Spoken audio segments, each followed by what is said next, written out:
Hello and welcome to Season 1, Episode 31 of Jacked Up Being Frank. I'm your host, Jack Montessu, with my co-host, Frank Arenio. And today, big news came out at about 2:40. Thibodeau is relieved of his duties of the Knicks, basically fired. They just say it nicer for other Yeah, of people. course. Maybe he was. I think they were definitely nicer to him. And we'll break down the Knicks versus Pacers series. But of course, we want to talk about Thibodeau. What is your opinion? I'm going to start on that, and I'll break mine down. I can't stand this decision. I mean, I can't say I'm shocked because this is what happens. I didn't think it was going to happen, but I'm not going to say I'm shocked by it. But I totally disagree with it. I mean, the Knicks got to the Eastern Conference Finals, and we'll get into the series, and it was disappointing, and they could have won, right? So the bar was raised after they beat the Celtics. But if you look at what the Knicks did this year, I mean, they got to the conference finals. They beat the Celtics. Like, nobody thought they were beating the Celtics. And they did that. And I think, a significant reason, I don't want to overemphasize it or over-exaggerate it, but I think it's a significant factor was the coaching. I think Thibodeau totally outcoached Missoula, and maybe you could say, well, Missoula that doesn't just say sucked. much because Missoula's not much of a coach. I get that.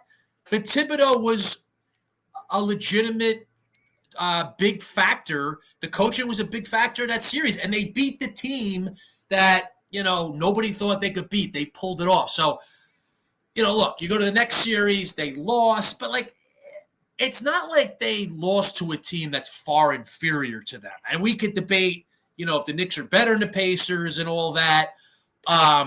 But, it was – I don't know if it was an even series going in, but it was pretty close to even. I mean, I don't think there were really many people saying that the Knicks were going to win it in 5.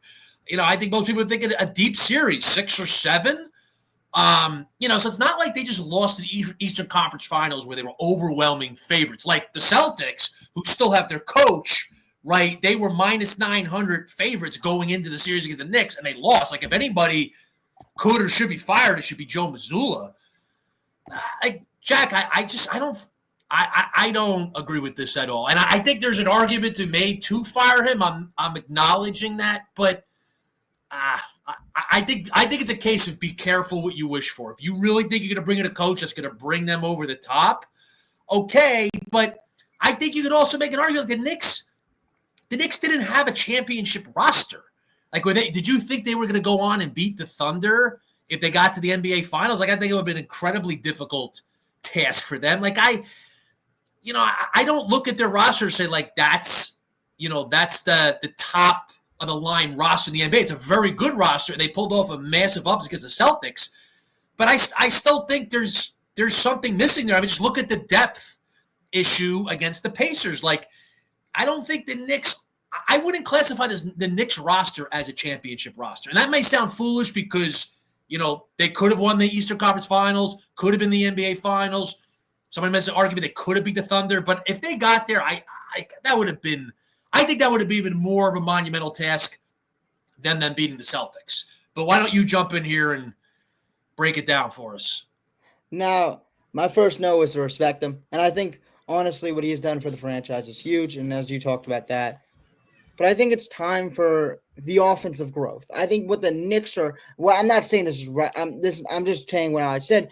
I think what the Knicks are thinking is – and you know how many times I was frustrated when I was yelling at television because the Knicks weren't getting good looks against the Pacers, and they just weren't – the ball was sticking when you compare to a team like the Pacers where the ball was moving around. Yes, you see in the Celtics, but I think that's exactly my point of consistency. You need to see it consistently. When you want to be a champion, I get the squad, but you also want to be consistent. If you saw what they did against Celtics in Game 4 and Game 6, where they absolutely did not annihilated them. You see that. You see what that future is, and it's annoying. You see what that is, but you don't get it consistently because then you walk into the Pacers series and you're losing because, in spite of that offense, you're losing because of that offense, because it can't move the ball. You're not getting enough movement. It's a lot of sticking, a lot of ball hogging by Brunson. Not saying it's his fault, but no one's getting open. So you're like, you know what? we're just gonna move out the way and we're gonna let Brunson just do whatever the hell he wants to do. That's not an offense. That's not an offense that will win the NBA Finals. Screw the players. I'm talking strictly about the offense, how they run it. That is not what's going to get you past the Thunder. So I think if you really think that's because of coaching, and you really know that, and Leon Rose knows that, I have trust in him. I think he's done a great job. I think he's done a good enough job for passing up and making so many bad draft choices. I think he's done a good enough job to get the team back to where it is right now. But I think if he thinks that a new coach will help that, I think that definitely is a thing about getting that offense and getting it more and more quality times to Jalen Brunson and offense. Not one has to do it by themselves and somebody else has to sit on the bench. Not about that. That's all the points came, I felt, when Karl Towns were going crazy was when Jalen Brunson was off the bench or on the bench. That shouldn't happen. When you have your two duo guys, I know there's a stat about them scoring the most points, one of the most points as a duo in the playoffs, but they weren't scoring on the same time on the court together. You need a coach that will get that pairing to work if you trust in this core. And I don't think they have any other choice. And they really have trust in this core. And it's when you fire a coach, you're usually thinking, okay, you don't have trust in your players, you're probably going to do a fire sale. But this is a whole different thing. They have trust in this core. I think it shows to me that they have trust in it, and they can get better offensive growth when they fire this coach. I think that he's done a great job. But I think sometimes, and there's been so many times where you fire a coach where you're right there, but you think that you can get that higher ceiling and you get that coach, boom, you're up at the top. And not saying that's always the truth. That's why I say at the bottom of my notes is that do not screw this up.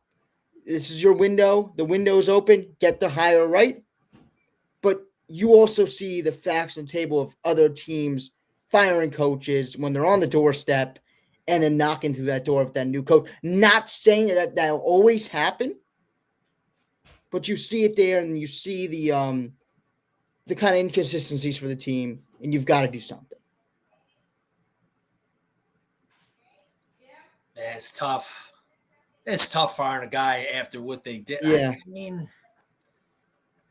they better nail it with the hire. They better nail it with the hire because I think it's gonna be the Cleveland Cavaliers assistant coach Johnny Bryant, who was an assistant coach for the Knicks. I think they know who they're gonna get. That's why I think they know. So who you're just they're gonna get a guy with no head coaching experience, and that's gonna take an experienced, very good high level team that got to the Eastern Conference Finals Game 6. Like that's the guy to lead that team. I don't get that. I mean, if anything, I think you'd bring in an experienced guy with a resume like that. To me, like that's the move. I mean, if you're bringing a guy who's never been a head coach, I don't think that makes any sense for this team. Because like that's to me the problem with modern sports now. It's like, oh, we're going to bring in some offensive guru. Like they do that in football somewhere. Let's bring in the offensive guru. And it may work for a time, but I don't think it works in the long run. Like it's this mentality of we got to bring in the guru, the young whiz kid who knows who knows offense inside and out. The game's more offensive, X's and O's, all this stuff. But I think it's short-sighted. I do, but I think when you say not that, I think this guy's paid his dues. I think he definitely has. That is my thing about it. If you want to hire, he's not been a head coach. Like I'm. Yeah. If the Knicks hire a guy who does not have experience as an NBA coach, I don't think that makes any sense. I'm opposing that. I don't know. I tell you a name I thought like as soon as Thibodeau got fired, Mike Malone. Well, I know Mike Malone's been floated out there. But to go against what I just said about an experienced NBA head coach, after a couple minutes of thinking about the Thibodeau firing and how much I oppose it, what are you saying? I think I know Dan Hurley. Yeah, I still call him Dan. Or Jay Wright? Jay Wright, yeah. I thought Dan Hurley, one of my friends texted in one of our group chats, Thibodeau fired, ? And then Dan Hurley, ? I said I was thinking the same thing. Another friend of mine said Jay Wright. But I think more Danny Hurley. I mean, Danny Hurley said that the Knicks job is his dream job, and he turned down the Lakers. I don't know. I don't think Danny Hurley would be the right hire. Because, again, I'm going to stick to what I said. I don't think it'd be a terrible hire, but I'm going to stick with what I just said. I think you got to go with an experienced NBA head coach with a significant resume if this is going to make any sense. Yeah, and you got to have your guy. You got to have your guy. That's the thing, and you just got to know who you're gonna get. But why didn't Leon Rose see this with Thibodeau before this season? Like, why couldn't he make? I know it's different personnel now. They traded for Towns. They brought in Bridges. I get it. The personnel is different. But in terms of Thibodeau's coaching ability, like, why didn't you see that before this season and say, you know what, we need to make a change after last year? Like, is it, like if it's about his coaching and particularly his offensive coaching, well, you should have seen that a year ago. Yeah. I mean, you fire him now after they go to the ECF Game 6 and they beat the Celtics. And, like, I don't know. I mean, he got outcoached by Carlisle. So, okay, like you said, he got outcoached by Carlisle. Carlisle's a better coach. So the Knicks need better coaching because he just got outcoached by Carlisle. But again, like, who is that guy, though? Like, you're going to fire someone who's done a very good job. You better they better hit a whole, like, more. They better hit a grand slam here, or it's going to be a very regrettable decision. Yeah, I do think that's too. I think it's a. You understand the move on the surface, but you're like, this guy has won so much, you have to hit this. Like, I get the move on. I get, like, offensive. You don't see the offensive growth. I get firing him. You get that, but you got to make the move right because it's safe to say you bring in a theoretical world. You bring Thibodeau back. You're winning. So you got to win with this head coach because you can't look back and be like, damn, I know in my mind we were going to win, at least make the Eastern Conference Finals again. That's better for my fans to watch than us barely sneaking into the play-in or being a first-round exit or second-round exit again. Like, what Thibs is going to bring you. So this is a very risky move. Sometimes that risk is very good, but other times you look back and you're like, we knew what. Are there players that wanted Thibodeau out? They probably had a chat, I think. Because I always think that there's players involved. The way it is now, like, to me, especially in this type of situation where the team went to the Eastern Conference Finals.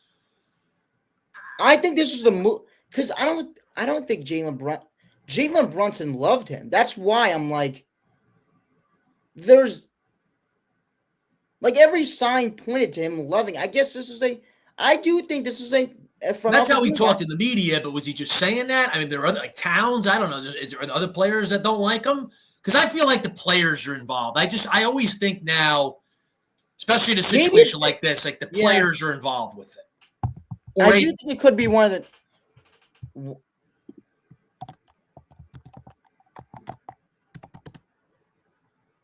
Oh, are you there? Yeah. My screen. I do think it could be one of the newer players. I don't know, but all the signs pointed to them, which is why it's so shocking. Like, Jalen Brunson was like, I know it's like, what are you going to say at the press conference? But he was like, he thought that question was crazy when he was getting asked, like, you think Thibs is the right player, right coach for this team? He was like, are you insane? Like, that is not like he didn't even give, like, I trust the management. No, he was like, get on my face, like, leave. That type of response. Well, could it backfire? Like, Brunson puts it out there and he loves Thibodeau. We don't know. I'm going to take his word for it. I don't know for sure. Like, sometimes you just say the right, you say the right thing in the media. But I mean, could it backfire? Like, what if the players, really want him to be the coach? I don't know. Like, well, it looked like they did have it did sound like they had like a discussion, and maybe the front office had a discussion too. I think. I mean, I don't like the whole idea of the players being involved with these decisions, but it is what it is now. I think it's. I think it's the way it is now. So I assume that, the players were confronted about this. Certain players were asked about it. I don't know that for sure, but I assume that. I think it's a fair assumption. Well, I think it has to be the new players because you have to talk to them after that season. Like, it has to be one of the new players. We're not breaking down name, but I think it, like, because I think that what Josh Shaw thinks about Thibodeau. He loves him. I think what Jalen Brunson thinks about Thibodeau. He loves him. Like, those players really like him. Mitchell Robinson he probably knows. But yeah, those players like him who has been there and done that. But I think new guys, you bring in new guys, when you talk about players, I think you are kind of right. I think when you bring in new guys and you see that 1 year with a coach, maybe Karl-Anthony Towns, whatever, or like, what the heck? Like, this coach might not. I don't think Karl-Anthony Towns should. No, I'm just bringing out an example. No, I'm just saying, like, I don't think he should have any effect on the coaching decision. Oh, no. I'm not asking him. Like, he just got here. How about, he needs. When you're having a meeting, he needs defensive coaching. That's what he needs. Well, yeah. His defense is awful. Yeah. But I'm not inquiring with him. Like, if you're gonna, again, I don't like going to players about coaching decisions, but that's the way it is now. Like, if you're going to players, I mean, the first guy you're going to is Jalen Brunson. I'm not going to Towns at all. Like, you've been here a year, Towns. Like, just be grateful that you're a Knick. I think it's a mix of just like a meeting and like, and I think at the end of the day, I think also, I know it's a player, but I think also the front office was probably split too. I think, like, there's a thing that came out was Knicks were still up 2-1 against the Celtics, and there were still talks. Like, and there was a lot of talks in that front office too. I think it wasn't just the players. So yes, maybe it was a little bit of players, but I think mostly it was a Leon Rose decision because I don't think it was mostly a player decision. I just kind of, like I said, I assume these days that key players are asked their take on it, asked what they think. Maybe I'm wrong. Maybe they were not in this situation, but I think it's very possible because that happens all the time now. Yeah, I think it's always possible that I think anything. I think you got to give him a chance. When you talked about why would you fire him last year, I think you have to give him a chance with a new team. I understand that, but why would you not fire him and then trade for play? I don't know. Like, why would you even go through a year if you knew that it would be? What changed this year? That's why I bring up that point. Like, if you didn't think he was the guy, then why didn't you make a change after last year? Yeah, because what transpired this year? Is it just the Eastern Conference Finals? I don't think it was. Like you said, there were talks during the Celtics series, but I'm sure there were talks before that. And it was a constant evaluation this year, but what changed this year? What do you think changed this year that led to him getting fired? I just think that, like, he made some decisions down 3-1 that were good, playing Landry Shamet, playing those guys that are on the bench and giving your guys rest. I know it sounds crazy, playing those guys like Landry Shamet. That's crazy. It's crazy talk. But you need some rest for your guys. I know we're talking about rest, but you need to give them a little bit of rest and a little bit of blow. And they're a Pacer team that really kind of grind you down. And you saw when Jalen Brunson had like 18 points in Game 6, where he was just worn out. And it's credit to so Thibodeau leaves his guys in there. He's known for that. But yeah, but is that a reason to fire him? Obviously playing better when they played. Their role players had lineups where it was Cat and a bunch of role. I just think the Knicks, it felt like Thibodeau didn't trust his bench. It more like he wasn't playing the guys, but he just didn't trust the guys on his bench. I get it. I get it, but like, you're gonna have to make some adjustments. Is his bench good enough though? Is the solution to get a better bench? Like, it was playable. It was when you thinking about a bench, you're probably like, okay, these guys are going to score, but can they keep you afloat? I think they can keep them afloat. I think they showed they keep them afloat in Game 5 and Game 4. But was that too late? Like, let me ask you: do the Knicks have a championship roster?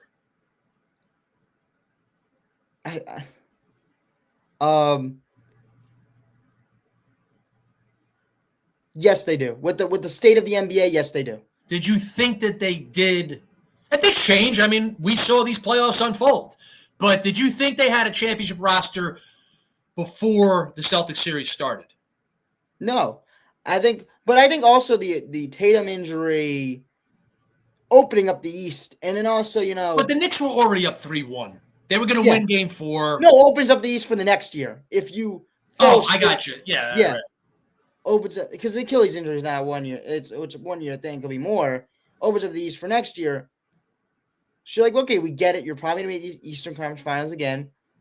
But do we think Thibodeau can get over the hump? But I think that they are a championship team, a title team, like they are. I think it shows through all their inconsistencies. They were 2 wins away from the finals. So, well, let me ask you this. So going back to the Celtics series, were the Knicks underrated, or were the Celtics overrated, or was it both? The Knicks were the Celtics were overrated. I think the Celtics were overrated. I think both because the Knicks didn't give enough credit for how much how much effort they were going to play with. Like they wouldn't bow down to the Celtics. Like that type of mentality that people were going to say, okay, the Knicks were going to lose in 4 or 5, they're going to bow down. Like that stuff. That was the underrated part. But the overrated part about the Celtics is that they could just wash off the Knicks. But, the Knicks really, they matched up. When you look at the pieces they brought together was to match up with the Celtics. But I do think that it's weird because you beat the Celtics, but then your team matched up enough to beat the Pacers. So, that's championship team. Did Leon Rose think too much about the Celtics? I know it's crazy to say that, but then you're gonna play the Pacers again probably. And do you match up well against them? That's my thing. Now they got to find a way to beat the Pacers. Although we'll get into the series and Game 1, with that historic comeback / collapse changed everything. Doesn't mean the Knicks would have won the series if they won Game 1, but it would have been a lot different series. Now, when I asked you if the Knicks were underrated, you said, well, they're kind of like their grit, their toughness. That part of it was underrated. People thought they were soft. But was their talent underrated? So before the Celtics series, was their talent underrated, or was their talent properly assessed? Where, like, they won that series because of those intangible things, but the talent on the roster wasn't underestimated. It was what it was, but what was not seen is how the Knicks rise to the occasion in the big games. Properly assess the offensive talent from the individual players. Jalen Brunson's that guy. Everyone knew he was that guy. Karl-Anthony Towns, when you have Jalen Brunson on the bench, or he could just do stuff with stretching the floor. I do think he should have shot more from 3. I know it's crazy, you don't want to shoot more, but you're here to be a stretch 5. You want to stretch out the floor a little bit. You can't be taking 1-3 because the Knicks don't bring you in to just play. But if the game calls for it, yes, I don't want you to force 3s up, but also you're here to stretch out the defense. And you saw what the teams like the Pacers did when they stretched you out. Good stuff happened. So, not saying you have to shoot the 3s, but just the shred of the 3, if you hit 1 or 2, can open up your game and the other people around your game. So, that stuff. But I think the talent was properly assessed. Karl-Anthony Towns is one of the best big men in the league, and one of the good big men in their generation. One of the great big, like the way he can score is his defense was properly assessed. I think people obviously knew his defense was bad. I think offensively, he was properly assessed. I didn't think he played better than some people would thought. I think that he really gave Miles Turner fits. Like, it was impressive. I think that he was, like, he played better than what I thought in the playoffs. A little bit better. Not that much, but I think he kept the Knicks in some games, and he hit some shots that were crazy. So, that kept the Knicks in games.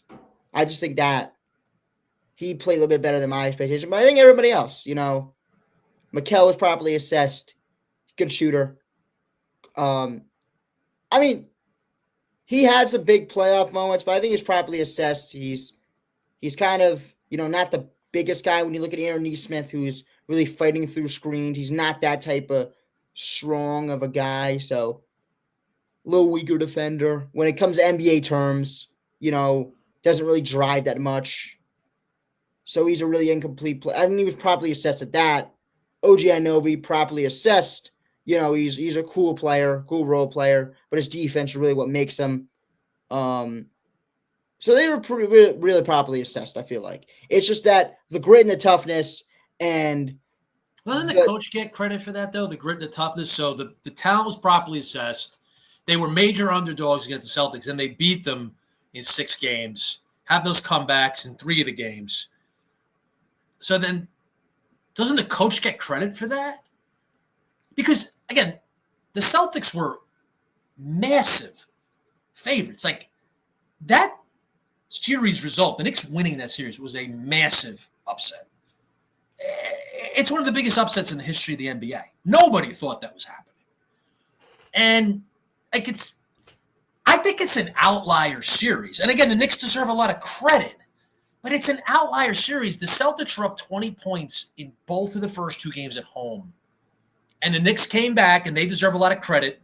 But then the Celtics also had a hand in it, I think, like we talked about during the series, how stupid the Celtics play. So it was both. But the Knicks come back, win those 2 games. Then they get blown out in game 3. Then they come back from, I think, down 14 in game 4. That's the game Tatum got hurt late. But that game was over, so the Knicks won it. No question about it. But I look at that series as an outlier. Like, it was an historic series. And, like, honestly, I never thought real high the Celtics. Like, the way I thought the NBA playoffs were going to unfold, I thought the Celtics would win the Eastern Conference, but I thought they would lose to Oklahoma City in the finals. I didn't think the Celtics were going to repeat because I thought what was going to happen was that finally the Celtics were going to play a team that can compete on their level and probably is even a bit better. So I thought they'd lose to the Thunder. I go back to last year. Celtics had the easiest road probably ever to a championship. So I was not someone who's really high in the Celtics. But I didn't think the Knicks had enough to beat the Celtics. I don't think anybody did.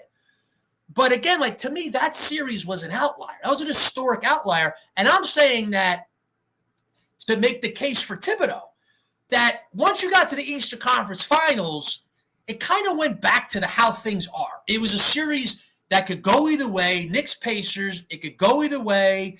Pacers are deeper, but the Knicks, you want to say the starting 5, right? Top heavy. Knicks are better at the top, right? So like saying even series, pretty close to even series. The Knicks had the home court advantage. So like it went back to the way things actually are.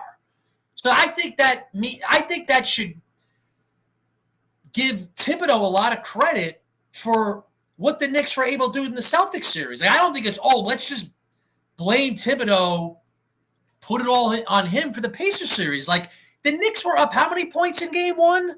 Now, coaching certainly is involved in that. A comeback that the Pacers made. What was it? What's the guy's name? Nemhard. They got really hot. But yes, coaching's definitely involved there. But the Knicks were up what? Well, I forget what it was. I mean, it was 14 with that's 3 minutes left. 14 with 3 minutes. Historic comeback. So that changed everything in that series. I don't know if the Knicks necessarily would have won the series, but it would have been a lot different series. But again, my point is that series was back to the normal. It could have went either way. It went in the Pacers' direction.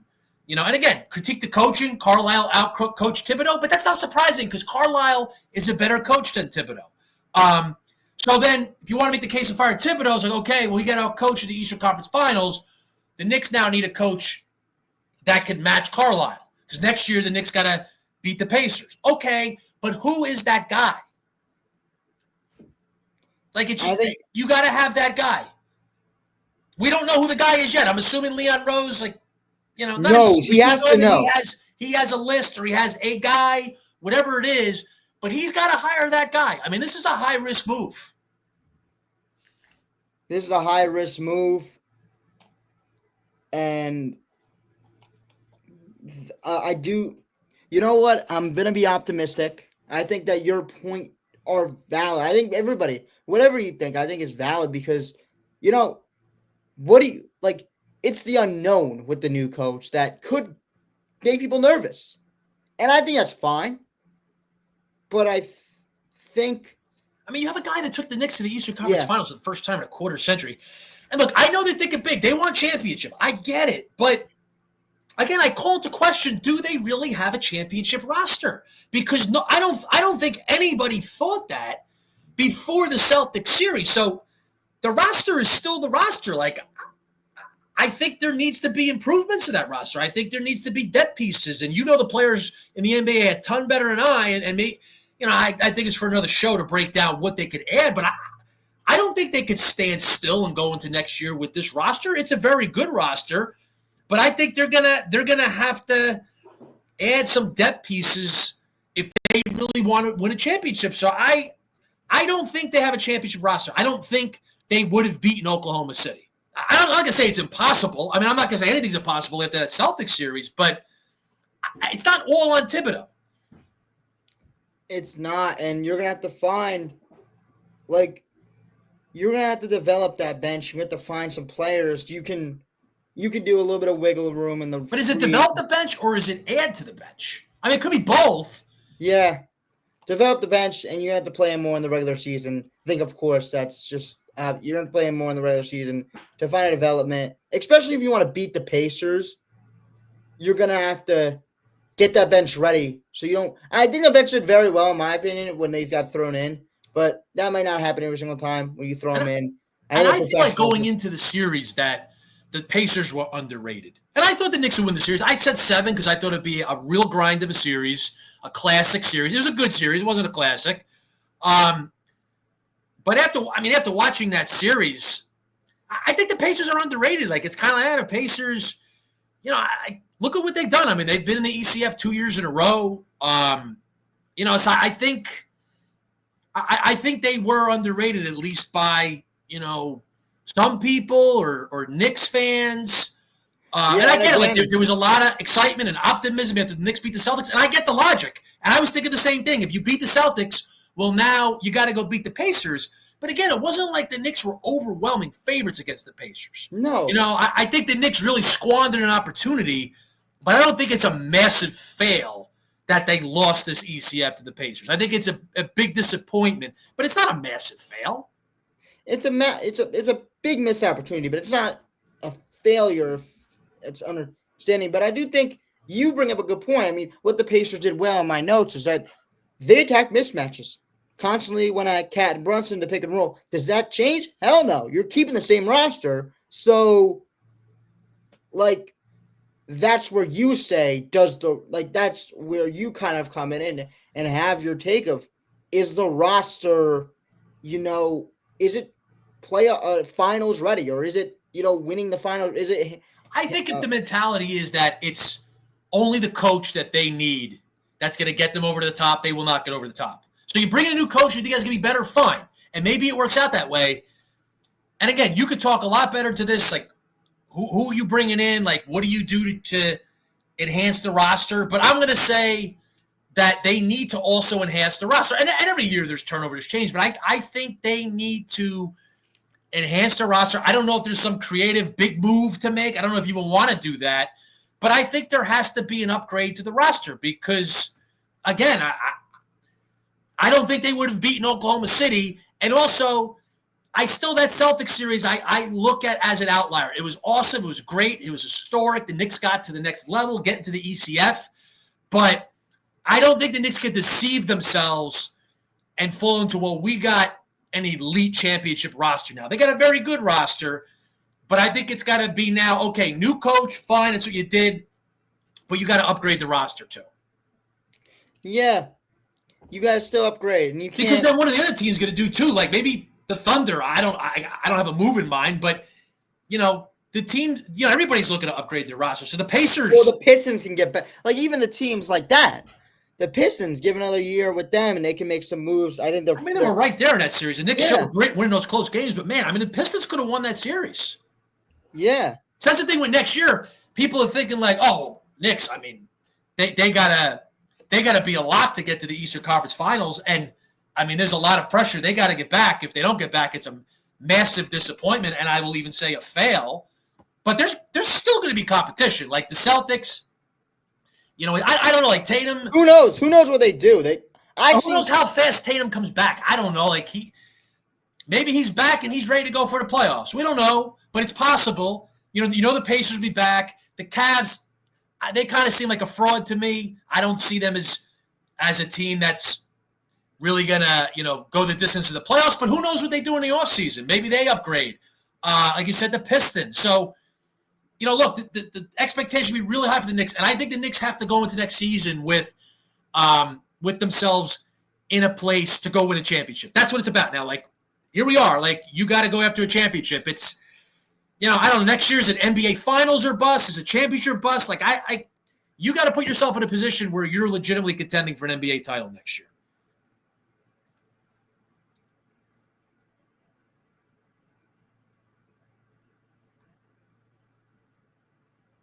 You there?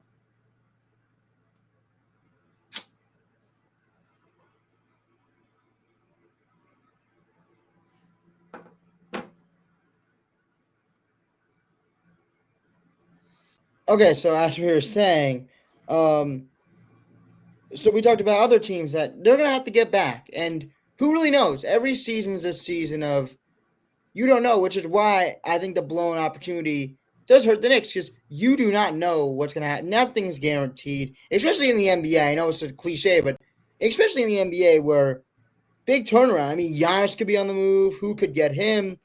Like there's going to be a big turnaround in the NBA. You don't know if that hurt or help the East. So you want to brace for everything. And do you think that this is a team that – and the Cavs are going to be back? I mean, I know they had squandered opportunity first round. I mean, again, you could say devil's advocate. Injury. You could be on the other side where it says injuries happen. With Mobley, with Garland, with Donovan Mitchell at the end, which I don't really think that matters. But they could be back. So you're going to have to beat them. Who knows if the Knicks can match them with them with a 7-game series? I know they didn't play them. I know the Knicks, of course, went farther than them, but they never crossed paths. So what do we know will happen when they cross paths and collide? That is the stuff. Like, I do think that the Cavs, I'm not taking away. The Knicks are, in my opinion, they're going to be ranked higher than the Cavs. But who knows when they match up with each other? Like, I think that you matched up very well with the Celtics. Well, the Cavaliers are a legitimate competitor for the Knicks in the Eastern Conference. I don't really believe in the Cavaliers, but they're still a team on your radar that is a contender to win the East next year. I wouldn't pick them, but it's not like you could dismiss the Cavs and say, we don't have to worry about them. I mean, you do have to be concerned with them. You have to be a lot more concerned with the Pacers. And we don't know what the Celtics, like, what's the Celtics offseason going to look like? They have a new owner coming in. Like, are they going to shed payroll? Are they going to make some big move? We got to see what the Celtics look like, but you can't dismiss them either. Like, they're still going to be good. Yeah, they're still going to find a way. I mean, they could be a very tough first round, second round, or something. And what if Tatum comes back? What if he comes, because what they say, 9 to 12 months? Like, what if it's closer to 9? I mean, he's a very athletic guy, very fit, still relatively young. You don't know. Now, if you're the Celtics, you can't bank on that. But I think from the Knicks' perspective, you can't bank on the Celtics absolutely not being a contender. They could be.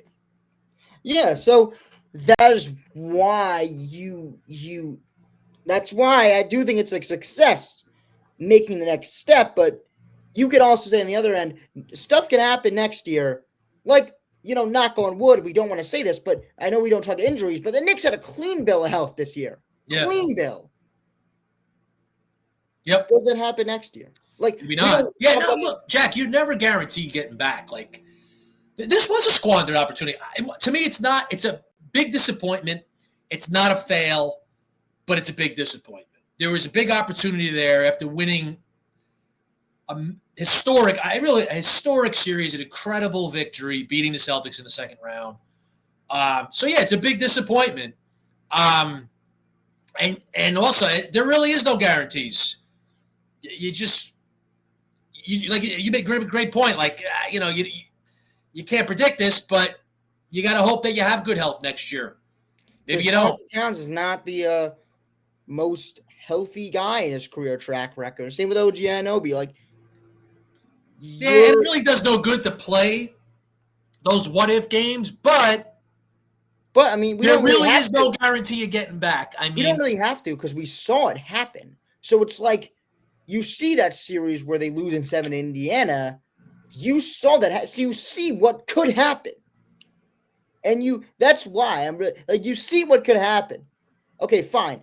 Good year success. Eastern push them to 7. Now you're fully healthy and you lose. So it's like you see what can happen when all hell goes loose with the all injuries. I know we don't want to talk about that, but you were down the cleaning bill of health. You don't know if that's going to be. Well, last year the Knicks were ravaged by injuries. That was clearly a big factor. Yeah. So you know what can happen when all hell breaks loose with injuries, and especially if the Knicks really shed some of their role players and shed their depth. So they were extremely lucky with what their season panned out with the injuries. So yeah, and with the Celtics, look, I think there's absolutely no excuse for the Celtics. But yet, Porzingis, whatever was going on with him, I don't even know if it's been reported with his illness, but they had that. Tatum got hurt late in Game 4, but the series is already 3-1. I'm obviously it impacted the series, but the Knicks are up 3-1 before that happened. And Jaylen Brown was banged up, so I got no excuse for them. Like they only have themselves to blame for losing that series. But you're right. I mean, the Knicks had good fortune with their health this year. No guarantee that next year. But again, that's a what-if game, so we just don't know.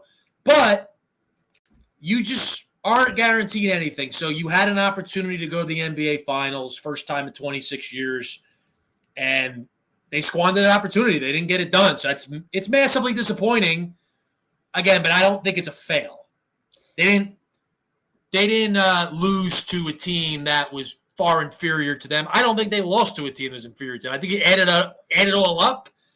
Pretty the Pacers just played better as a team, and yes, I think talent for talent, Knicks are better, but they played better as a team. And at the end of the day, I think you do say talent matters, but when talent is combined with team and a team that's playing very well and buys into their coach, talking about that when we talk about coaching, when you have a team that buys into their coach and you also have talent at the top, enough talent at the top, and you get it done.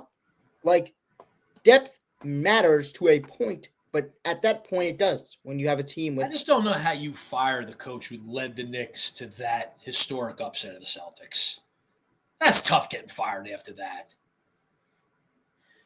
And he did get bested by a better coach, but I mean, Carlisle's an elite coach. I mean, he's been doing it a long time. So I don't think that's a reason to fire the guy. And who is that? Like, who is that guy? Who is that guy with that resume that you think you're going to bring in? I'm not saying you. I'm saying the Knicks. Like, who is he? I keep hearing Malone. Well, Malone got fired. He got fired with how many games left in the season? Yeah, I mean. So, like you're going to bring him in? He got fired 4 games left in the season. And he also after you led him to the championship 2 years before. But, like, what's going on with that? And he also has some, if you really want to play those guys, I know you want THIBS is great, but if you want to make a change, you got to make a change. So if he has some THIBS qualities where he doesn't play a lot of players, so it's like you want to make a change. So what the heck? You're bringing in the same freaking coach again. So it's like, maybe he won a championship at least, but you're bringing the same coach, like basically with maybe a championship, like with the championship. So, maybe, but it's a whole different thing, man. It's the same thing. You have to make a change, or if you really want to fire the coach, you're going to have to make a change. You can't go out and give him a loan because that's the same thing over and again. Where you're having it, where you're going to get mad, where not you, but other fans, some other fans are getting mad because the players are playing enough off the bench. You're going to see that with Mike Malone. So you're going to make a move. I'll admit to, we all try to be, we both try to be unbiased, but we have our biases. Like, I like Thibodeau. He's a Van Gundy disciple, like that whole lineage. I love that. It brings me back to my youth as a Knicks fan. And, how much Thibodeau's paid his dues in his career. He's been around a long time. It's tough to see him go. I like the guy. So that's certainly part of it. But, he's a Knicks guy. Like, It's tough. Like, you're letting that guy go. Like, I don't know, man. I mean, I get it. They're like, you know what? We want that coach to take us to the next level. Leon Rose has done a very good job. Doesn't think Thibodeau's that guy, but I think it's a risky move. It's a risky move, and it's a move that no one thought. Not no one. You could have definitely. I wouldn't be surprised when I said I predicted it, because like it's not shocking. When I heard it today, I wasn't shocked. I didn't think it was going to happen. It was like, oh my god, I'm not shocked. This guy, it happened. I mean, look, the Nuggets fired the coach 4 games left in the season. I'm not shocked, but maybe a little bit, because there was a lot of stuff about, okay, Thibs is staying. We get the point where it's like, give him another year with this team. They made the Eastern Conference Finals. The Celtics are really injured. You kind of have a path where you can go to the finals next year. Thibodeau can be that guy. Give him another year in the Thibodeau. Maybe he learns. Maybe bring in some better staff with them that can really, if the offense is really not Thibodeau's, like, if you're really tired about the offense, maybe you bring in another coach or another assistant coach that will run the offense plays. But they said, you know what, let's fire Thibodeau altogether. I think that's the little surprising part about it. Like, you think that he secured his job after beating Boston, but again, he didn't. And it's a cold world. So, for him at least. Yeah, I pulled up a CBS Sports article, just looking at coaching candidates. I was listening to you, but I was multitasking. I was reading what it says. It says this is nothing that we don't know already, but he lacked the sort of adaptability and creativity championship coaches need nowadays. Okay. I don't know, man. I mean, he's not the best coach in the league, but he's a good coach. He's a very good coach. I don't know. He's you just better nail this hire. He's not the best coach, but you got to nail the hire now. The thing about Thibs is what's going to happen next year if you bring him in. You're going to be a good team again. I mean, it could be a good team either way. You're going to be a team that really goes 2 rounds to the playoffs or 3 rounds. Like, that. But then you bring in a different coach. That this coach will bring you 3 rounds. Like, that's the thing. You want to have this one step up from the Eastern Conference Finals to the Finals. But can this coach even bring you to the Eastern Conference Finals? That's the thing. They gotta have a guy. So, and thinking about, okay, this whole coaching, we're gonna make a coaching search. No, this guy, that's disrespectful. You can't just fire Thibodeau and not have a coach, and go on a search. He's brought 4 great to great years for the Knicks. The 5th one, whatever. But 4 to 5 great years with the Knicks. Squeeze as much juice out of guys like DiVincenzo, Hartenstein. Is a very good defensive coach, and at times, yes, it's adaptability. But when you fire a guy like that, you can't go on a search, man. You gotta have your guy. That's what kind of, if they do come out and say, I'm sure they have their guy in mind. Leon Rose deserves that credit and respect. Like, he has a guy or a couple guys in mind. That's definitely, he didn't just, okay, we'll fire him and we'll figure it out. It's like, no, there's guys in mind. Yeah. And it's still not that hard to have guys in mind. I mean, you know who's available. I'm looking at this article, Jack. Mike Budenholzer. Heck no. I'm gonna give you a few.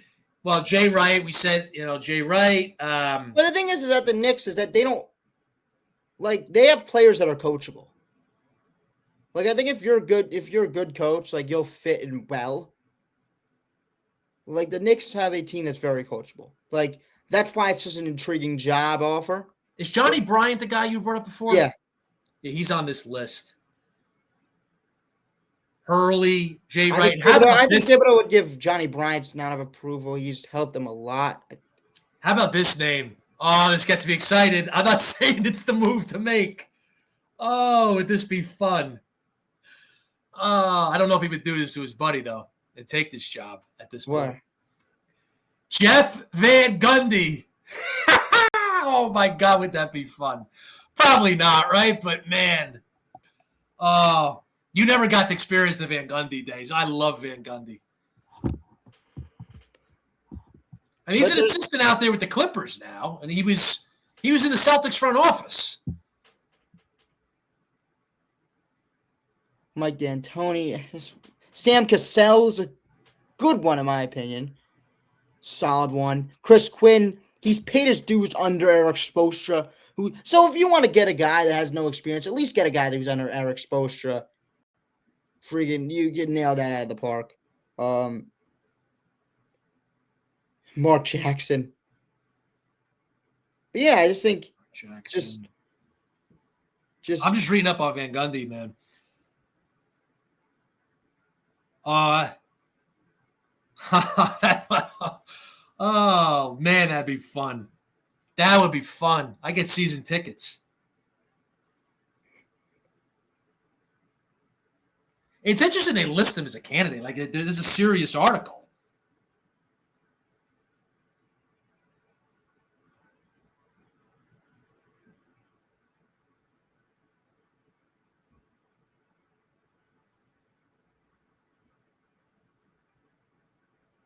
What do you got there, Jack?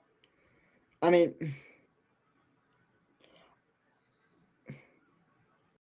and Jay Wright, I mean, the Villanova aspect, and he coached those Nova guys. Oh, never mind. That wasn't a name. That was not a name. But yeah, I mean, I don't think that the coaching, man, is the coaching like the thing about coaching is you could find a random guy. Like, I don't think they're gonna do that. But it's like the thing about like, who knew Eric Spoelstra was gonna be that good as a coach? Yeah. Probably him, his family, but I don't know and didn't know. So, like, I just think it's too big a risk to have a head coach that doesn't have experience. Like, I don't want a college guy either. I mean, Jay Wright's a phenomenal basketball coach, and so is Danny Hurley, but I'm not hiring them. I want a guy with a legitimate NBA head coaching resume. Okay. Who really brings credibility, brings a lot of success. That's the guy. To me, that's the guy for this team. Could Jay Wright, Danny Hurley be a good NBA coach? Maybe. But the NBA is a different thing than college. I don't want to bring in a college coach.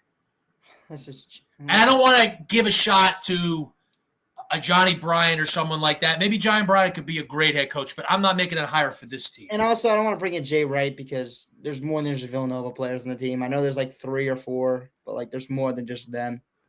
Like, you don't want to do that. Well, it's not like he's going to come in and favor the Nova guys. There'd be a rapport there. But I think Jay Wright's awesome.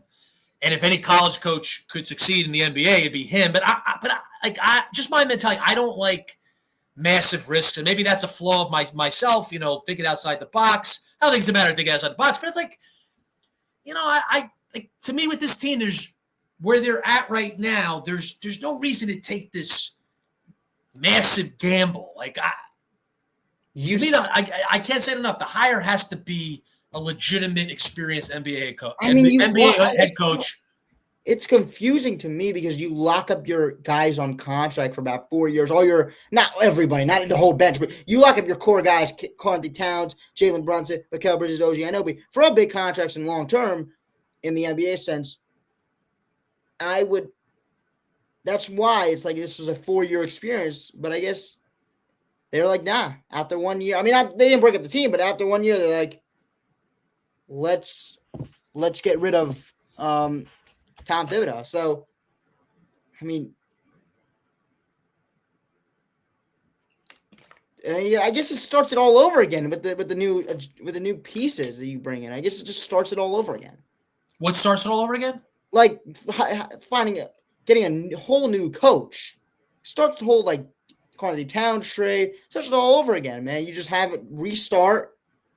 Like, I do think that I get the point where it's last year you could have made that move because now you're like 1 year in and now you have to do a whole new coach. You have to get chemistry with that coach. Well, that's what we talked about before. Like, why didn't Leon Rose make this decision after last season? What changed this season? And I know it's like, okay, let's see him with these guys, but these new guys bringing in Towns, bringing Bridges. But to me, it's not about Or is it? You tell me, like, is it that Thibodeau... Well, think about it this way. McElbridge and Carthy Towns have to learn the game plan for 2 years in a row from 2 different coaches. So I know a lot of people do that in the NFL where they get new coaches or whatever, but when you want to be a championship team, continuity is one of the spots where you want to have. But if they do, I'm not taking away if you do think it's the right move, but continuity is one of the big things for being a quality team, quality organization, continuity. That's where the Knicks really did suck when they were in those dark days where they didn't have continuity at the coaching spot. Now they do with Thibodeau for at least, I think 5 years is a good chunk of time, especially with the whole range of coaching the Knicks went through. Where it was the dark days where they had this coach for 1 year, this coach, they've had this coach. Now, you want to have continuity. And when the Knicks had continuity, they won. So, that's one thing. And especially continuity with this new group that you bring in. I mean, did Leon Rose want to just go into the season, see it play out? If THIBS is due diligence. Well, first of all, I take that back because the trade for Towns was made right before training camp. It was in late September. Yeah. So you could, but you're not going to fire. That makes me. Did they want? Like, is it that he can't? He doesn't think he could coach his personnel. So like, Towns was traded for late September, so maybe it's like, okay, maybe it's too late to fire the coach. Let's just see how it goes this season. But again, how it went this season is you got to Game 6 of the Eastern Conference Finals. It's not like they got bounced in the first round or the Celtics destroyed them in the second round. Yeah, the Towns move is the one where it's like, I feel like they thought they had Hartenstein, and he went to the Thunder because they couldn't offer him enough money, and they weren't going to pull off that cap move. And it was going to be – because McElbridge is a guy that, fits Thibodeau. He's a defensive guy. Well, is Towns what changed things? And then it was – because you had to get a center, and it was like, why not? He's on the market. We'll figure it out, like type move. Like, we'll figure it out. And they couldn't figure it out. I mean, why didn't Leon Rose make a move in the middle of the season? Like, why didn't he – I guess he came available because Hartenstein was your center. He left. Mitch was uncertain for the. So you had to get a center. You weren't going to. No, I mean, why didn't he make a move with the head coach in the middle of this year? Because they had their struggles in the regular season. They were getting blitzed by the Celtics, blitzed by the Cavs. Like, why didn't Leon Rose in the middle of the season say, you know what, Thibodeau's not the guy. We need to get somebody in here now to give us a better chance to compete in the Eastern Conference in playoffs. I do think they just wanted to, like, when the Knicks refined their chemistry, they didn't want to screw it up by getting a whole new coach and then. Well, I don't think they should have done it, but it's just like he's doing it now. But I kind of say, like, why wasn't there foresight before this to say, like, Thibodeau's not the guy for this team? Or is it, I just saw him more this year, and then after this year, it's like, okay, he's clearly not the guy anymore. We're going to go in a different direction. Yeah, but I think it goes back to the question I've asked probably 5 or 6 times. Like, what changed this year? And I said this a few times. We talked about it just before. Is it Towns? Was the Towns move, what changed things? He doesn't think that Thibodeau's the coach for Towns, but he didn't want to fire Thibodeau in late September, so he let this year ride out. Yeah, I do think that. I mean, the Towns move was like a we'll figure. He's so good offensively, we'll figure it out. Like, he's on the board. They get trade block. We'll figure it out. And not trade, but they went out and they said, there's a package we can offer. We could do it. DiVincenzo and Randall, we could do that. And, we don't have a center because we're not starting Jericho Sims. That's not a real championship starter. That's not a real NBA starter. So did Leon Rose maybe say, you know what? Thibodeau didn't do the job with Towns defensively or overall defensively because they had or do you just want to they had their games, particularly in this past series, where the defense really let them down. They were lost defensively. So is it that? It's like, you know what, Thibodeau's not the guy to coach Towns defensively, or just overall Thibodeau is not as good of a defensive coach as I they think thought? I mean, Or is it all about the offense? Like which side of the game is it more about? Or is it about both equally? It's more about the offense, man. The thing is, if your defense and you're under Thibodeau and your defense is not working the way it is, it kind of leaves you. Like if a Thibodeau-led team's defense is not doing well, it's kind on the players. What? It's on the players. It's on the players. But then you look at the players, it's like, okay, it's on the players, but this player, we could be an offensive team, and I don't think this is what I agree with. But they bring him in. They got him fired because they want to be an offensive team. They want to be an average defensive team and a great offensive team. So, because they're like, this defense is inconsistent and our offense is sometimes inconsistent. So let's get a coach that will help our offense, because we feel like that could be the one that get boosted up, because the defense, of course, you have the players, which is big. But yeah, I do think it's some of the players' fault. I do think it's the players' fault. But again, if you do think the offense needs to get improved, and you don't think Thibodeau's the guy, and you want to lean into this offensive thing, you also want to have defense when it comes out down to winning a championship, always. But if you want to bring in a more well-rounded guy that will help boost your offense up, that's the only reason. But you got to have a coach in mind, because this is a move that is risky. I'm reading the ESPN article. It says Leon Rose and his front office have work to do in building a bench better than the one that was barely used by Thibodeau. Knicks reserves averaged the fewest minutes and points among all teams this season, while the team's starters averaged the second most points per game of any team since 1986-1987. So is that on Thibodeau for not using the bench enough, or is it the bench isn't good enough? Now, could be both. But what is it more of? Is it more of the bench just isn't good enough, or is it, well, Thibodeau stubbornly didn't use them enough? Well, I think when you have such a good starting five, it changes what your bench is expected to do.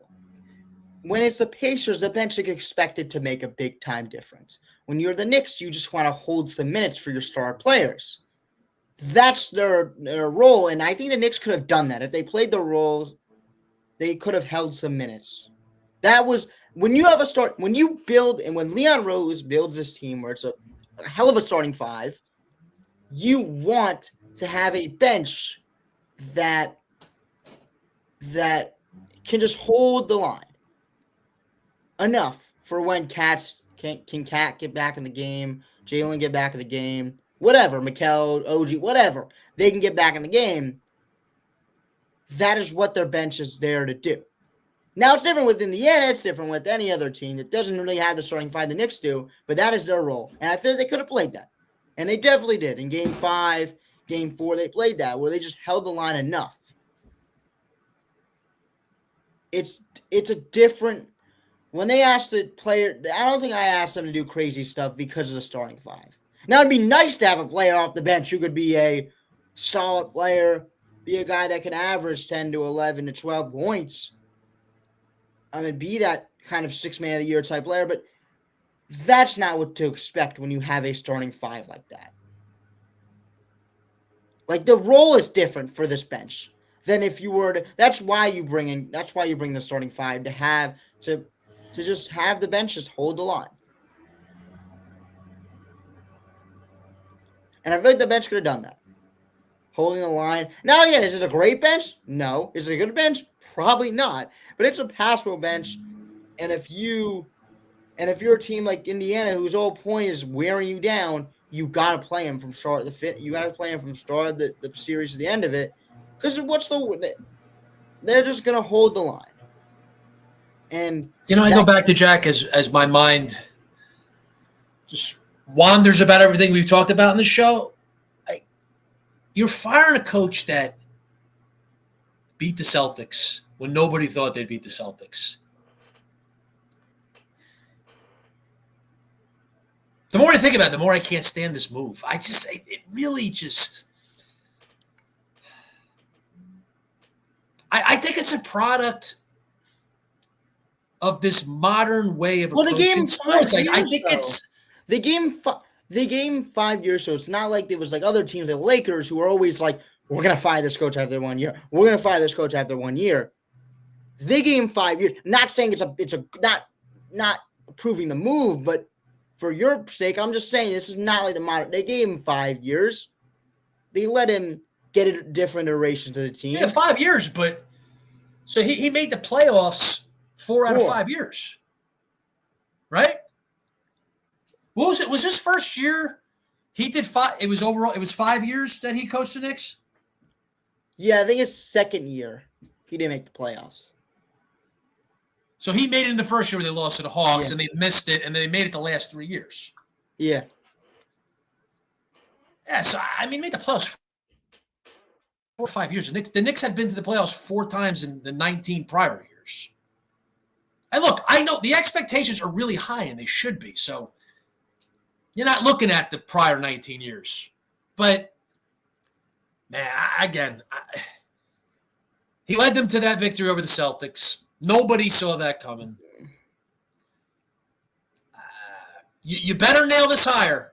Look, if they go and hire someone that's better and it works out, okay, then Leon Rose knew what he was doing. But you better nail the hire. The grass isn't always greener on the other side.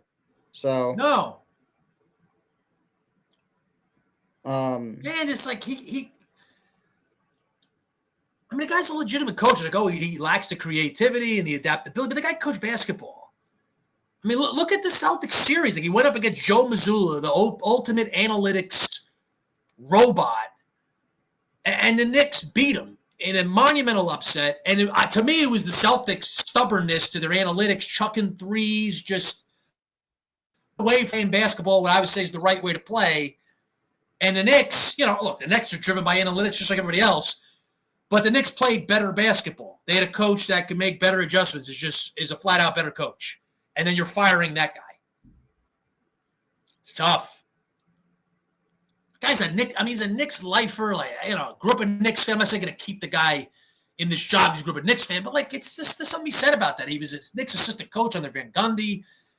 Guy's been in this a long time. You just better nail this now. This is a high risk move.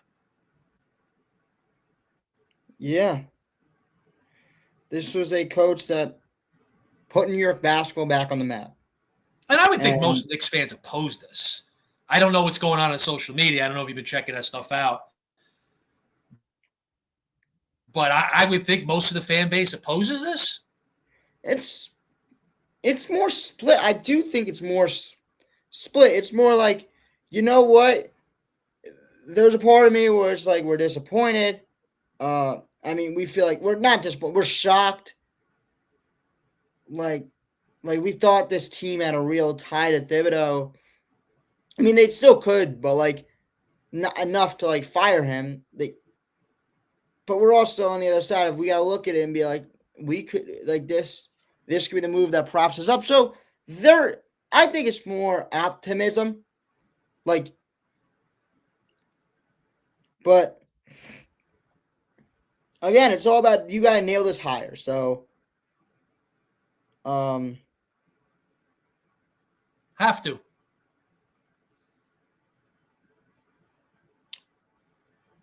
Yeah, you have to, and it's. I mean, the coaches. I don't want to say, but they don't look good. They don't look very good. The coaches on the list, but who knows? How about Rick Pitino? I just read a tweet that listed him. There's no way.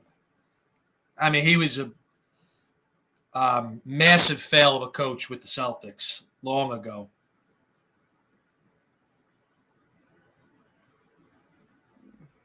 Yeah, I mean.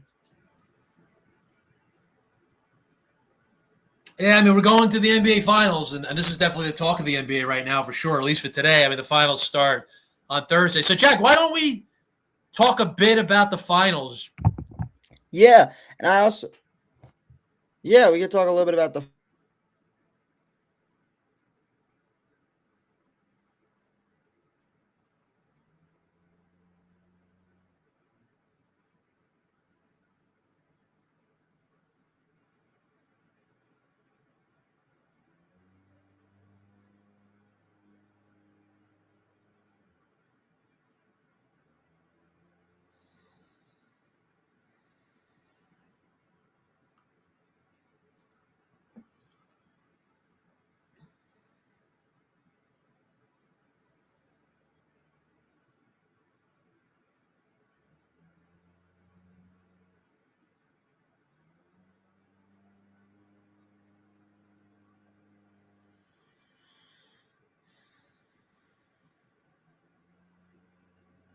Hey, Jack. So let's get into Pacers Thunder. I think I want to really make my notes about the Pacers, and I mean the Knicks. We talked about them, but I do think we got to shed light into what the Pacers do well. And you said it. You had a little bit of your thoughts about it. They are an underrated team. They're a team that's deadly in transition, but they don't just run in transition and shoot threes. They find the right look, and they're going to punish you every single time you turn the ball over. And also, their shooting is out of this world. Um, they attack mismatches, and they constantly wear you down with their depth. So, and Carlisle is looked like a genius out there with the moves that he was with the substitutions, with everything. He really took out everyone. The Knicks were trying to do, and they have total trust in him. I think it's a team. Yes, you talk about talent. Yes, Tyrese Halliburton, Siakam, but I feel like they bring back that talent's great. We want to talk about even the Jalen Brunsons, the Tatums, the Jokic's, the Lucas, whatever, the LeBron, still LeBron, but like we need to realize how much of a team basketball can win, especially if you have a coach and players that have trust in him, and you have pretty still good talent at the top, and you have Halliburton and Pascal Siakam, and Pascal Siakam is a Hall of Famer, so I'm putting it down in that check mark of the book. He's a Hall of Famer, won a championship, and now Eastern Conference Finals MVP. He's a champion. He's a Hall of Famer, and he's a certified winner. But they have talent at the top. Not as much as the Knicks or other team, but that doesn't, because they have a team and a coach that has trusts his depth and has great depth and can touch into that and can also run the offense, and has a defense that sometimes in the regular season we're not buying in. Not buying, that's not the right word, but just weren't good enough. But they buy in on that end enough. They aren't the best defensive team in the world, but they buy in enough. And sometimes they're really good too. I don't want to sell them short. They really can shut down stuff, but they buy in really well in the playoffs, and they're a playoff team. They really wear you down, and they're fast, and you cannot make mistakes, which is what the Knicks did, and which is what the other teams before them did that played against them. And they made mistakes, and the Pacers grill you. So you have to play perfect basketball to even be close to them. So that's the thing about the Pacers. How do you think they match up against Oklahoma City? Oklahoma City likes to get on transition again. Too, I do think that their offense can get tested. The Thunder are they're one of the greatest defensive teams of all time with the way they play defense. So they swarm. The Pacers are good at getting easy buckets, but again, can Halliburton get off? Can Halliburton really, when he scores, I know he's a passer, but when he scores, that team elevates. And he scored, he doesn't have like 34 points, 0 assists. He still assists. Like he had 30 something points and like 10 and 14 assists, and like he's still diming. So he's that passer, and Siakam's gonna have to really show up in this series. Like, it's gonna be a fun one. It's depth versus depth. Whose depth is better? And also Rick Carlisle versus Mark Dagnall. And those are two great coaches. And it's showing you that those are two coaches. And maybe the Thunder are maybe the more talented team, but those two teams have trust in their coaches, and they have great depth, and they play as a team. So, and they both run in transition, but the Thunder are a more defensive style team. I give the Thunder the nod. Again, I don't want to keep doubting this Pacers team, and I feel like this Thunder team is incredible. They're going to win about 6 games. Don't want to say 5 because I feel like that's not nice, because the Pacers are such a good team. I feel like they take 2 games. I agree with you. I was debating my mind between 5 or 6 games with the Thunder winning. I'm going to give the Pacers a respect and say 6 games. I think they'll be competitive in the series, but I feel like they're meeting their match in this NBA Finals. And do you think this series will reveal to us how close the Knicks were to a championship this year? Like, say the Pacers really give the Thunder a run. not necessarily win, but a deep series, will that be a signal that the Knicks were really there? Like they legitimately could have won the NBA Finals if they got there, or is that apples and oranges because it's matchups and the Pacers match up differently than the Knicks do versus Oklahoma City? Like, is this a way to gauge where the Knicks are at, like how close they are to being a championship team? Yeah, definitely. Because if you're gonna make the finals, like if you do think the Knicks are gonna run through the East, which is definitely not a thing you want to say next season. Knock on wood. I don't think they will. But if you say that and you're optimistic and whatever, you're still gonna play the Thunder. So that's a team you have to worry about. And if they show some cracks on the biggest stage, that could be something that you really lean on. Not like that you're close to them, nothing, but you could lean on something if they do show some cracks. That if they do lose 2 games and they show those cracks in those 2 games, you could definitely look at it and be like, we can beat this team. And we could be hosting that Larry O'Brien next season. So they're a team you're going to have to beat as well. I know we talked about the Eastern Conference, whatever, but at the end of the day, it's about winning an NBA championship. Yeah. The Knicks got to go to that next step, make the NBA Finals, but, they got to be going to next season. They're legitimate contenders. And I don't think the Thunder are going to win the whole thing. I don't think the Thunder are going to be a team that won't win the West. Like, they won't be a team that's just a 1 year. They're not going anywhere. No. They're not. They're going to win the West next year. Well, I mean, that's crazy to talk about because the NBA is so unpredictable now. Yeah, it's not like it used to be. I mean, the Thunder that team's really good. That team's really good. Really but people good. thought the Celtics would be a dynasty, and that's not going to happen. But the Thunder are better than the Celtics. Yeah, they just are. But it's going to be really interesting, and I do think to some degree it will reveal to us how close the Knicks were. I mean, matchups are different.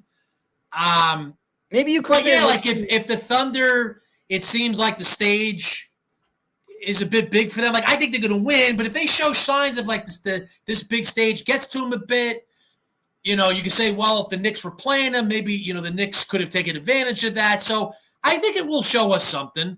But rooting interest-wise, like, I don't want the Pacers to win. I can't stand the Pacers, just going back to being a kid and, all the times the Pacers defeated the Knicks. I mean, the Knicks got the Pacers a couple times too, but the Pacers have got the Knicks more with these playoff series over the years. So I hope the Pacers don't win. But I hope it's a very competitive series because – from a Knicks perspective, you want to see it be a competitive series because if the Thunder just rout the Pacers, like, okay, the Knicks are way, way off from the Thunder. So if it is a very competitive series, or even if the Pacers pull this off, it's like, hey, for the Knicks, it's, you're even closer to being a champion than you might have thought before the series. So I think there is an interest here in watching this from a Knicks perspective. Man, Isaiah Hartenstein could get a ring, and same with Obi Toppin. Man, 2 for Nick Ledger. But, yeah, I do think that. And you got 2 franchises that are looking for their first NBA championship. Yeah. And two teams that are actually, like, not even that bad of, like, franchises to, like, Well, the Thunder have been a good franchise for a while now overall. I mean, they were in the 2012 NBA Finals. Like, they've built something. They've been a good franchise. Now they're excellent. Like, they were always really solid with Westbrook. They had 2 years where they were very bad, but that was Shea when they made the Paul. But they had Paul George. They had Melo, Melo, and Paul George and Westbrook. They had some good years. And the Pacers have been a good franchise. They've been solid. And they made that move to Rick Carlisle and whatever. Yeah, I can't stand them. I don't know. Like you tell me, like the younger Knicks fans, the animosity towards the Pacers. Like I can't stand the Pacers. I couldn't listen to Reggie Miller during the series. I couldn't stand that he was doing it. I mean, he's an all-time great player, respect as a player. But if you grew up in the '90s watching the Knicks, rooting for the Knicks, Reggie Miller, the Pacers, I can't stand the Pacers. I really hope they don't get a championship. Tyrese Halliburton hit that. Oh, him with him doing the choke thing, and then his father going crazy in the crowd. The Pacers are tough to take. I can't stand them, so I really hope that Oklahoma City wins this one. But again, at the end of the day, I don't really the choke thing, whatever. I think that the Knicks did choke, and you know what? unbiased, the Knicks did choke, and I would have done the same thing in the Garden, the bright lights. Knicks choked. You think It just brings back the bad Yeah. memories from Reggie Miller, 1995, doing that. Like, yeah, I see. Like, it depends, how old you are when you grew up. Like Knicks This fans. is a rivalry, man. This is a rivalry, man. I know the Pacers are winning a lot, which you mean it's not a rivalry if the other team doesn't win, but they won. I would give it once because the Knicks were ravaged with injuries last year, but I guess twice in a row. But again, this is a rivalry, man. Rivalries are slowly getting back in sports, and you see a rivalry like that, Knicks versus Pacers really rejuvenating. Well, one part of the Halliburton thing, like, I don't like it, but part of me kind of likes it because it spices up the rivalry. Like, those sort of things escalate things. So when I see him do it, it brings back memories of Reggie Miller. I get disgusted, but it does spice up the rivalry. So this Knicks-Pacers rivalry, it's not at the level it was in the 90s, but they keep playing in the playoffs. It's going to intensify even more. And from a Knicks perspective, I mean, Knicks fans, we're all tired of losing to the Pacers. Like, they match up next year. I mean, the Knicks got to get these guys because it's sickening to keep losing to Indiana. But yeah, it's thanks. But Indiana, man, they have a very good franchise. Without having a champion, I think you said something about that. They're probably one of the best franchises to not have a championship. Yeah, they're a good franchise. They've been solid for a long time. So this is massive for them to try to get their first NBA championship. Only the second time they're in the finals. They made the finals in 2000, lost to the Lakers in 2006. Man, I do. When you talk about this, I do think that if they win it, this could be a whole. I do think the Knicks, they don't really benefit that much from watching the finals. Like, if you're a Knicks fan, you don't really think that anything. But if the Pacers do win, you think something because you're like, wow. Well, I think there's more hope there for next season. Like, the Pacers beat the Thunder, so again, it's matchups. The Knicks did match up better with the Thunder than the Pacers did. Like, matchup for matchup. Like, they have a guy that can consistently shut down a guy like Shai Gilgeous-Alexander. Not shut down. Contain a guy like Shai Gilgeous-Alexander and OG Anunoby. You have other guys that can – you have matches. You have matchups with your defensive personnel. Now, Pacers, they really just buy in. I mean, they have a guys like Nesmith who are really, really are very good, but most of their guys buy in defensively. They're not really – guys that you really want to shut down, Shea and Jalen Williams and all those guys that they are really good offensively. You don't really have that personnel, but they buy in defensively as a team, so that could help them too. So matching up, whatever, but they play well as a team defensively and team offensively. Yeah, again, from a Knicks perspective, I think that Knicks fans would like to see some cracks with the Thunder. That it'd be good to see. If the Thunder just roll in the series, it's like, man, there's a big gap there between the Thunder and everyone else, including the Knicks. So it'd be nice to see those cracks. Maybe they just, are a bit overwhelmed with the moment and the finals and the stakes. But, the Pacers this Pacers team hasn't been in the finals. I mean, so both teams are in the same situation. So it'll be interesting to see how that plays out. But Indiana's got the experienced coach with Carlisle. So it's definitely an interesting series. They made the run in the Eastern Conference Finals last year. Don't let this get lost in translation. The Pacers made the run in the Eastern Conference Finals last year. The Thunder did lose in the second or first round. So the Pacers, they're more experienced in the big moment. And same with Siakam. Siakam being your lead guy. Yeah. One of your lead guys. He's experienced. He's been there, done that. In the biggest moments. So, but yeah, I mean, the Thunder are, of course, just a better team. So, we'll see. Yeah, I think the better team wins, but I think the Pacers deserve respect. I think the Pacers will be competitive in the series. The NBA has changed now, too. It's like, and I think there's something that should be learned from the Knicks-Celtics series. And I want to say it's apples to apples. Again, matchups matter a lot. But it's a different era in the NBA. It's not the era of the super teams and dynasties, so I wouldn't say it's impossible for the Pacers to win. It's clearly not. I'd be surprised if they win. But I definitely think it's an interesting series. It's not one of those series where it's not even worth watching. It's going to definitely be a blowout, lopsided.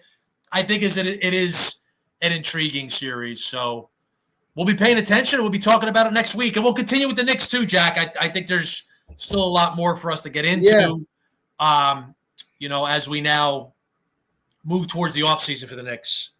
Yeah. And towards, seeing maybe they'll have a coach. I kind of think they're going to hire a coach quickly too.